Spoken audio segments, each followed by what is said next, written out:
Good morning. My name is Cheryl Woodard, and I'm one of the meditation teachers here at EBS. I'm coming to you today from our bookstore because there are people meditating together in our main meditation hall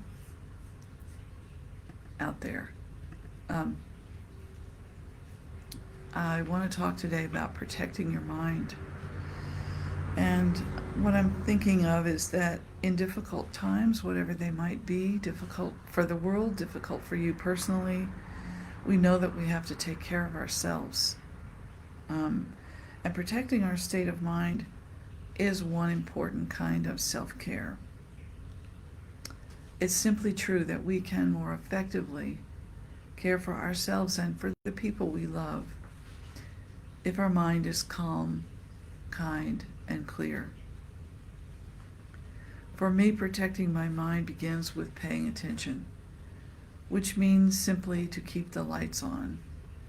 When I feel like climbing under a blanket and hiding, it's a sign that I need to take care, and meditation helps me pay attention, notice, see the signs, and have the courage to address whatever is going on. When we meditate, we commit to being honest and compassionate towards ourselves. It's like sitting down with a friend who's in trouble or distressed and asking them, what's going on? How can I help? What are you experiencing? And then really listening to them with patience and kindness and love. So think of meditation practice as creating a space and an attitude just like that. Kindness, curiosity, patience, openness, only directed toward myself instead of anybody else.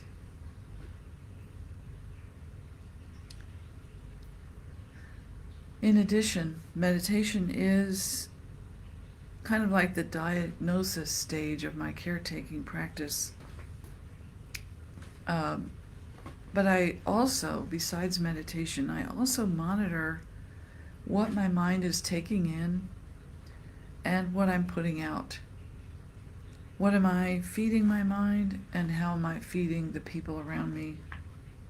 For example, I protect myself from triggers like people who want to fight with me, or scare me, or argue with me, or media that wants to rile up my emotions. I still look and hear and attend to the world. It's not like I unplug completely. I do not unplug, in fact. But I resist being drawn into negative emotions. Anger and resentment to me are like poison food, and I just avoid them. There's nothing good to be had from eating, from indulging in anger. I also proactively seek out people who spark positive emotions for me, people who uplift me, people who help me express our mutual goodness by being kind, actually kind to each other, by sharing love and attention. People who remind me, when I'm with them, they remind me of what matters most in this world. Ultimately, in my experience and in the Buddha's teachings, peace comes from letting go. That might sound like turning away from the world, burying my head in the sand or something like that, but it really isn't. It just means aligning myself with the present moment where I actually have some power over what's happening and letting go. What I'm letting go of is hopes and fears about the future, where actually I have no power whatsoever. I can't change anything about the past right now. And I can't really change anything about the future in any way So I focus on today and what can I do right now. I focus on this very moment. And like I said, I focus on what am I consuming and what am I sharing. And I try to share goodness. So formal sitting meditation on a cushion, for 20 minutes, 30 minutes. This is a practice lab for staying present. That's basically what it boils down to, what you're doing. You put aside all distractions and focus on this one simple project of paying attention to your immediate experience. So let's talk about how it works and how you do it. First, you commit to staying present by setting up good conditions for calm reflection. The time, the space, a well-rested, well-fed body, and a good place to sit, good seat. Then you settle your body into a posture that is also conducive to calm reflection. A good supportive seat, an upright torso, relaxed face and shoulders and arms and hands and eyes. And I say this often, I'm on an upholstered chair with a flat, square bottom. And that's a perfect little platform. And I'm not leaning back on the back of the chair like this. I'm sitting up, holding myself up, but not in a tense or rigid way, just calmly holding myself up.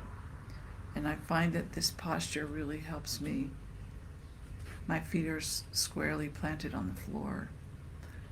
This posture really is conducive to good meditation. So when your body is settled, then you synchronize your mind and your body. You invite your mind to settle down with your body by directing your attention to the steady, effortless movement of your breathing body. Draw in a few deep breaths and exhale. Imagine that as you exhale, you're letting out any staleness or stress from your body, anything your body doesn't need.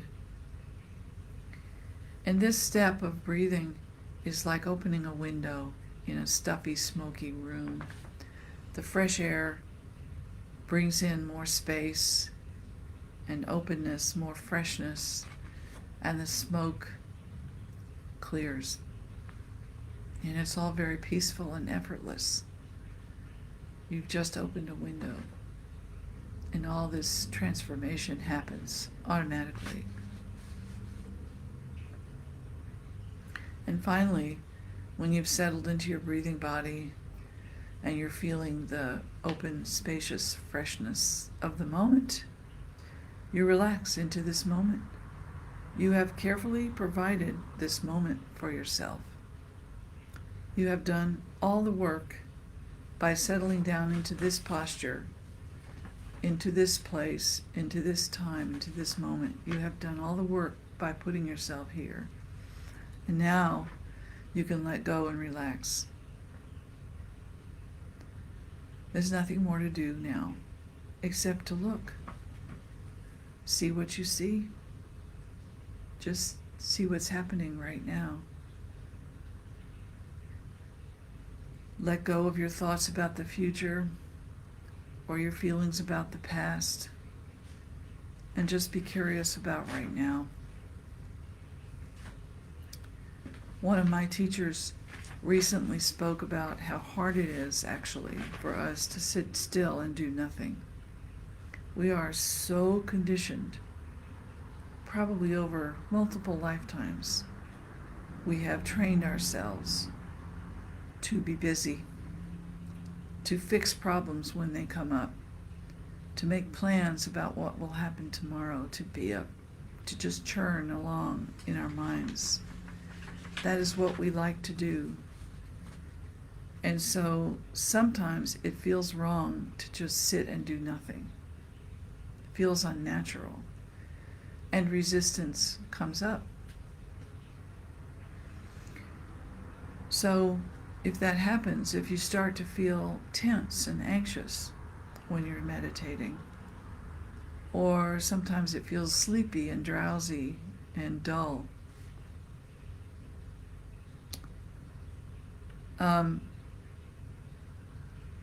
just bring your attention back at that moment. When you notice that's happening, bring your attention back to your breathing body.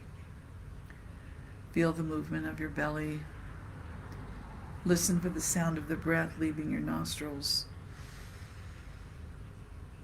And when thoughts or emotions try to carry you away, you just bring yourself back to the present, to your steady, weighty, earthy body that is connected to now. You know, the body never leaves now. Even if you dream about 10 years from now, your body is still sitting here dealing with the present conditions of the temperature in the room, the light in the room, the air. Your body is still sitting here keeping you alive right now, no matter where your mind wanders. So you can use that, you can bring yourself back to the body and rely on your body to keep you present. That's what the body does.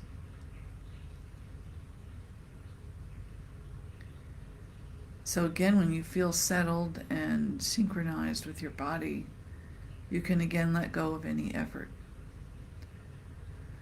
Just rest, observe, be curious, let everything go. And that's it. The teachers advise that we practice this specific meditation often, many times during the day, but for short periods. You don't want to let it become a project or a test or a chore by forcing yourself to do it for too long or with too much seriousness or urgency. Let it be simple and peaceful and gentle. Just being present to see whatever is happening now. And by the way, you can do this being present practice anywhere you are, in your car at a red light, folding the laundry, or emptying the dishwasher, or mopping the floor. You can just feel your breathing body and tune in to where you're at in that moment. Just be present. You can get good at it, actually. If you practice it formally and then informally throughout the day, you can become very good at being present. And before you know it, that is how you are. You are present all the time.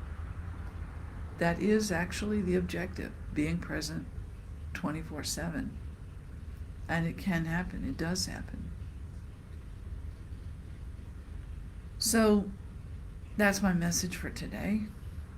Practice being present, and then see how that practice impacts the things you choose to do with yourself, what you decide to consume and what you decide to share. See if those things become clearer and simpler and more refreshing, more nourishing.